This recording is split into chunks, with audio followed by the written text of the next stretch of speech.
रुको।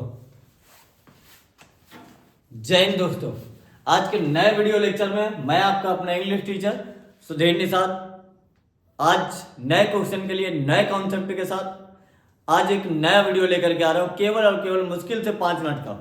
5 मिनट में आपको कुछ समझ आ जाएगा नया। क्या आपको भी लगता है कि हैज, हैव, हैड ये केवल और केवल पास्ट परफेक्ट टेंस में या परफेक्ट टेंस में यूज होते हैं? परफेक्ट टेंस, क्या आपको भी ऐसा लगता है? अगर आपको भी ऐसा लगता है तो आप बिल्कुल गलत हैं। अगर आपको भी ऐसा लगता है तो आप बिल्कुल गलत हैं। ऐसा नहीं है। अगर कैसा है सर, तो कैसा है तो आओ जानते हैं। फिर इसी बात में सीखते हैं। सीखेंगे क्या? एक वर्ड होता है जिसका नाम है हैव। क्या नाम है? हैव। एक वर्ड होता है जिसका नाम है हैड। फिर एक वर्ड होता है जिसका नाम है हैड। एक होता है हैविंग और एक होता है हैज। पहले तो ये जान ले। और इस वर्ड का जो होता है इसको बोलते हैं कौन सी फॉर्म? First form. इसको बोलते हैं सेकंड, यानी हैव की सेकंड फॉर्म हैड और इसकी थर्ड फॉर्म क्या हो गई? हैड। और ये जो हैविंग होती है ये कौन सी फॉर्म होती है? फोर्थ फॉर्म होती है। और जो हैज है ये वर्ब की कौन सी फॉर्म होती है? फिफ्थ फॉर्म होती है। पहली बात तो ये।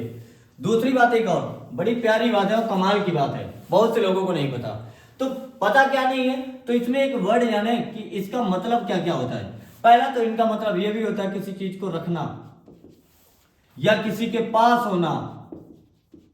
पास होना यानी कोई चीज पे मालिकाना हक दिखाना और आपके पास वो चीज है, आप वो चीज रखते हैं, यानी मैंने बता दिया रखना। तो इन सारे वर्डों के लिए एक वर्ड यूज किया जाता है, या तो हैव, या तो हैड, या तो हैड, या तो हैविंग, या तो हैज। अगर ये सारे वर्ड यूज किए जाते हैं तो यूज कहाँ करते हैं तो पहले ये बात जान लेते हैं। अगर ये वर्ब की फिफ्थ फॉर्म है तो इसी को सिंगुलर वर्ब भी कहते हैं। इनके फंक्शन कितने होते हैं तो पहले ये भी जान लीजिए, कोने में समझाने का प्रयास करते हैं। एक वर्ड होता है क्या? हैज। और एक वर्ड होता है हैव और एक वर्ड क्या होता है? हैड। इन तीनों के दो मतलब होते हैं। एक होता है हेल्पिंग वर्ब और एक क्या होता है? Main verb. अगर ये हेल्पिंग वर्ब है, अगर क्या है? हेल्पिंग वर्ब है तो इसके बाद हमेशा मेन वर्ब चाहिए। वर्ब की कौन सी फॉर्म? Third form. और अगर ये मेन वर्ब है तो इसका सेंस आएगा किसी चीज को रखना या तो पास होना। और जब पास होना तो हैज और हैव है तो प्रेजेंट और हैड है तो पास्ट। और जब ये पास्ट है तो ये रखने का सेंस हो गया और इसके बाद किसी वर्ब की जरूरत नहीं होती। अगर नहीं होती तो एक एग्जांपल से सीखते हैं और सीखने का प्रयास करते हैं। क्या लिखा? मैंने लिखा आई हैव कंप्लीटेड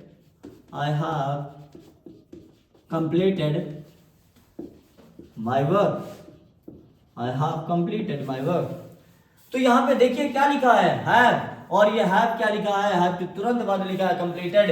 तो ये हैव जो है ये टेंस को डिनोट कर रहा है, यानी इसकी बात अगर करेंगे तो ये हो गया हमारा परफेक्ट टेंस। ये क्या हो गया? Perfect tense. लेकिन जैसे ही मैंने लिख दिया क्या? I have a car. I have a car. तो इसका क्या है? इसका जो फंक्शन है ये किसका है? मेन वर्ब का। और इसका अर्थ क्या निकलेगा? रखना। जैसे मैं क्या बोलूं? मेरे पास एक कार है।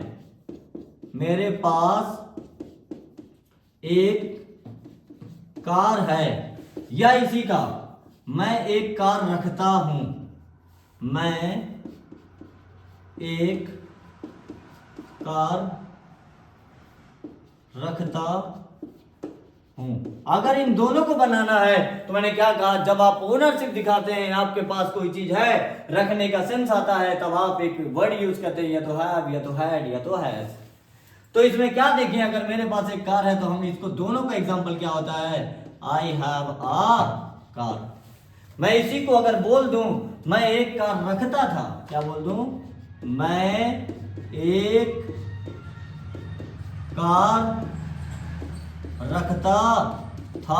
तो ये पास्ट टेंस के बारे में बता रहा है, क्योंकि यहाँ पे क्या लिखा है? था लिखा है। और जब पास्ट के बारे में लिखा है यहाँ पे ता लिखा है तो ता था, ती थे, ते है, ते थे, ये सब होते हैं पास्ट इंडेफिनिट में। और ता है, ती है, ते है, ये होते हैं प्रेजेंट इंडेफिनिट में। अगर ये होते हैं तो ये क्या बन जाएगा? I had a car. बहुत से बच्चे इसी का पैसिव वॉइस गलत कर देते हैं कि सर इसका पैसिव वॉइस तो बनेगा ही नहीं। और बहुत जगह पे बताया जाता है, टीचर भी यही कह के छोड़ देते हैं कि इसका पैसिव वॉइस नहीं बनता क्योंकि यहाँ पे कोई मेन वर्ब नहीं है। तो भैया ये जान लीजिए कि इनके फंक्शन जो है 2 टाइप के हैं। तो अब आज के बाद आपसे गलती नहीं होगी।